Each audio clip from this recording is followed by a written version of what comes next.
It's an honor to be speaking at this juncture when Kerala is facing an election just a few days away, and we from afar, from outside Kerala, are looking to Kerala for establishing what it has always been known to do, which is to bring forward the left politics and place it before the people and the country.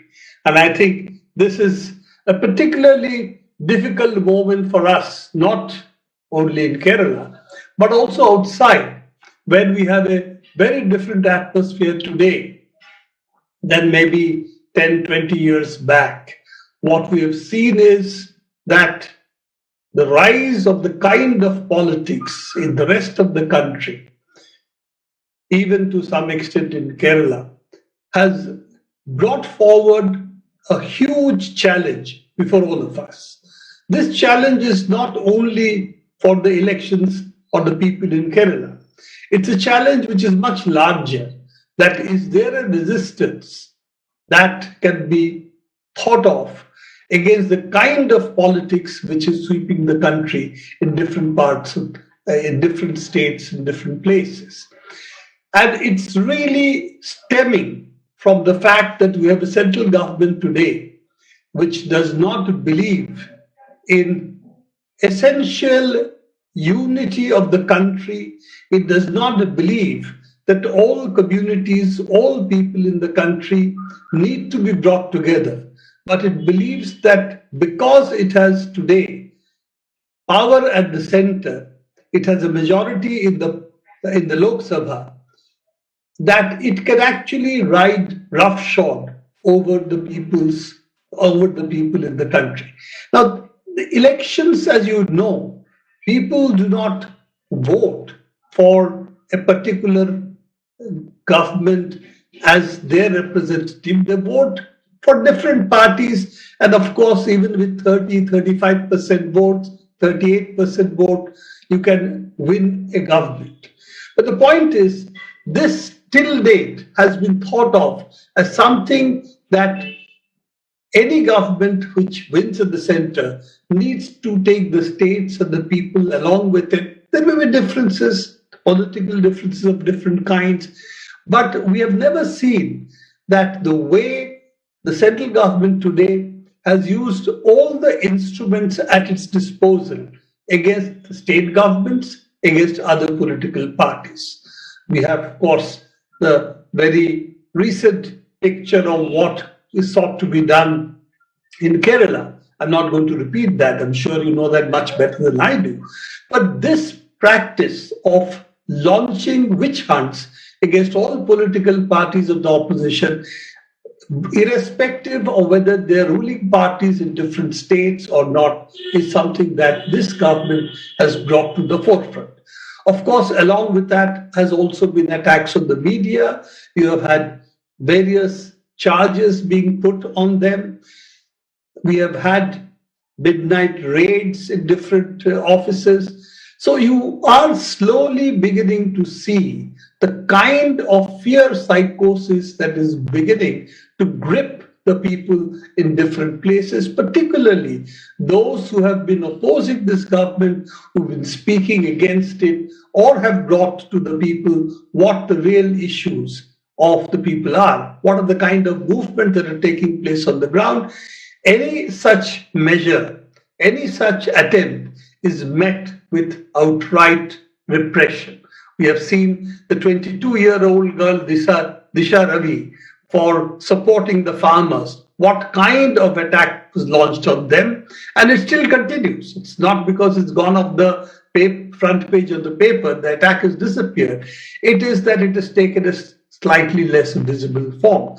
So you have all the attacks today on democracy in the country. And along with it, we have, of course, the rise of hate politics. Now, hate politics is not something which did not exist in the country. It was always thought to be something which people should be ashamed of. If they did it, they at least tried to claim that they were not doing something which was hateful. They were actually talking about nationalism, identities, and so on. Now there is no cover. It's naked, open hate in which you have people attacked, women attacked for what they are wearing. You have an attack if a man and a woman decide that they should get married. You have attacks based on either caste or religious identities. So you can see that this is not limited to simply the sphere of politics, but it is entering social life in all kinds of ways. Now, here is the challenge for us in the rest of the country, that how do we fight?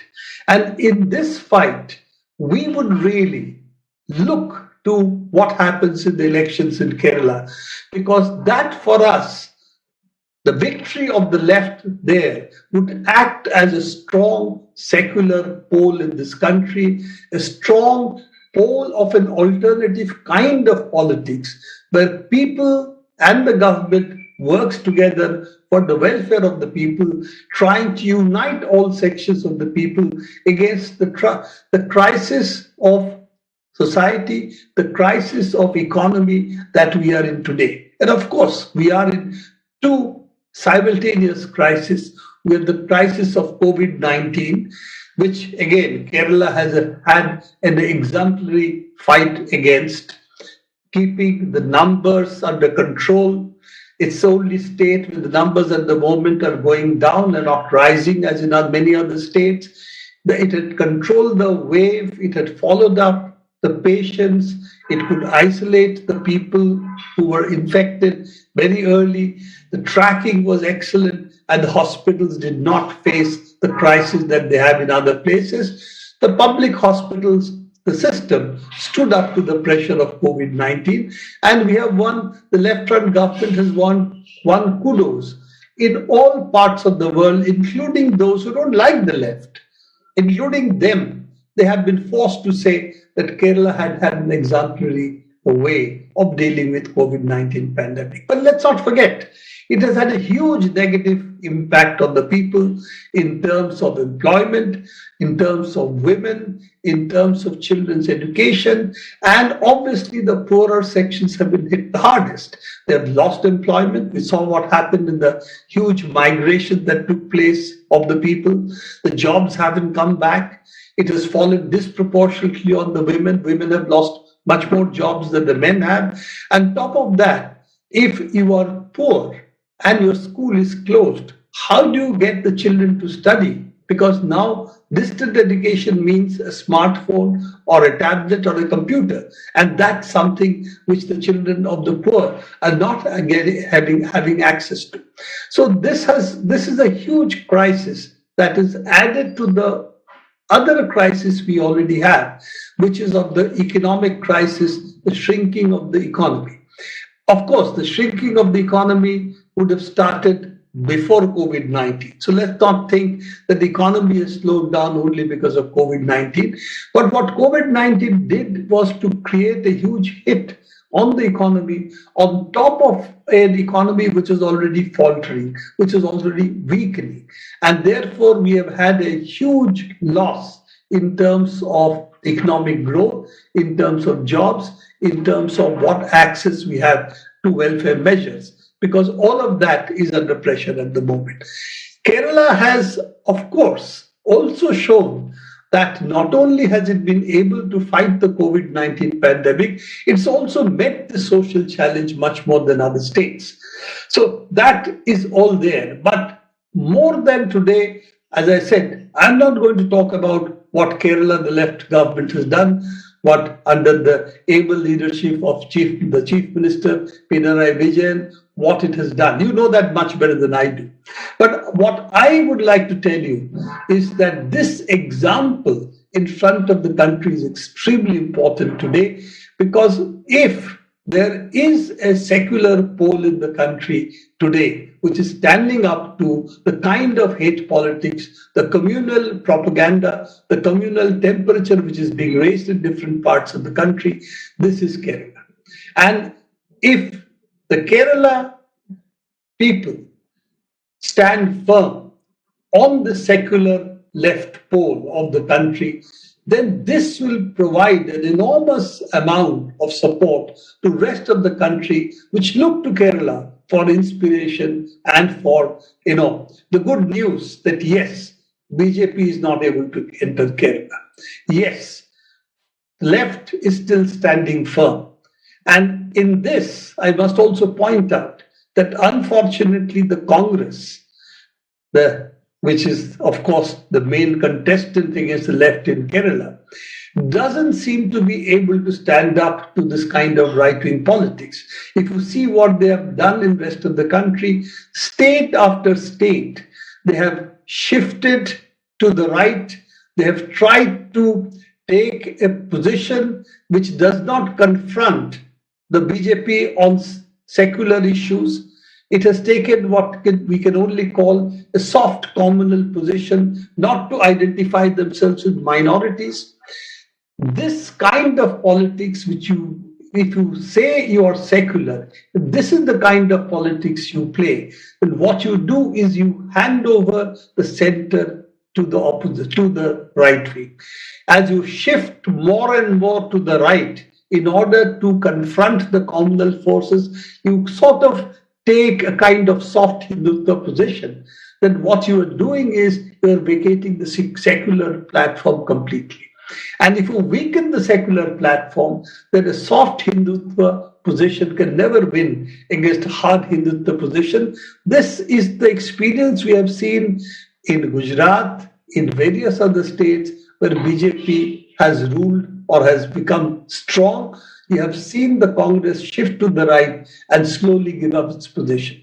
Of course, it gave up its positions on the economy long back. Starting with Manmohan Singh, you have had a shift to the right, and the position of inviting big capital to the helm of the economy was something the Congress started. BJP has in fact gone on the same path as the Congress had on this count. The only thing they have shown is that within that, they have their own special capitalist who they favor. So we have become effectively like the Motera Stadium, which has at one cricket end is Ambani end, the other is the Adani end. This also is becoming increasingly the kind of economic policies that this government has. You have an Ambani end to the policies and you have an Adani end to the policies. So this kind of crony capitalism that BJP has, of course, is a step further than what Manmohan Singh and company had done. But let's not forget that this blueprint of shrinking the public sphere, shrinking public sector, removing taxes on the rich, removing the state from the helm of the economy, handing it over to big capital and foreign capital was something which the Congress started. So that's the other part of it, that the BJP has taken that over from the Congress. Congress has also vacated the secular platform and weakened in different places. Kerala, of course, you have the example of the Sabrimala agitation where they became the B team of BJP on that count. But all of this is essentially the politics of opportunism and the fact that Congress is a party which today does not have a leadership which can take forward the position of the national movement. What kind of a nation should India be? And that vision of the Indian nation, that's a secular democratic republic, is something the Congress seems to have forgotten. And if they don't fight for that, then unfortunately, for the rest of the country, we have a crisis.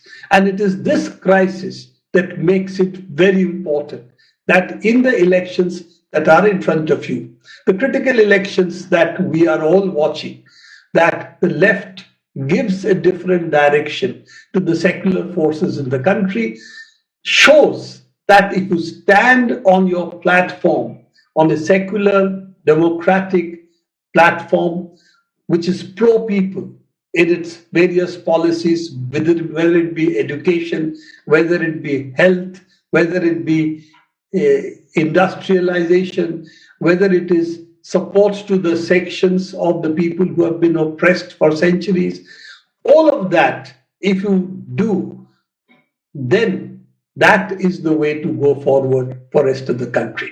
And I think that clarity of vision, which is there in front of you as a left democratic front's manifesto, the leadership that Comrade Pinarayi Vijayan has shown in the crisis that Kerala has faced is something that we're all watching from afar, and we hope that the victory in Kerala will rejuvenate the secular democratic pro-people platform in the rest of the country. This is all that I have to say to you. I know that we are in good hands. The people of Kerala will vote in a way that will help the secular forces in the rest of the country to develop further as well. Thank you very much for having me. I thank Chinta Publishers for giving this opportunity to me to speak to all of you.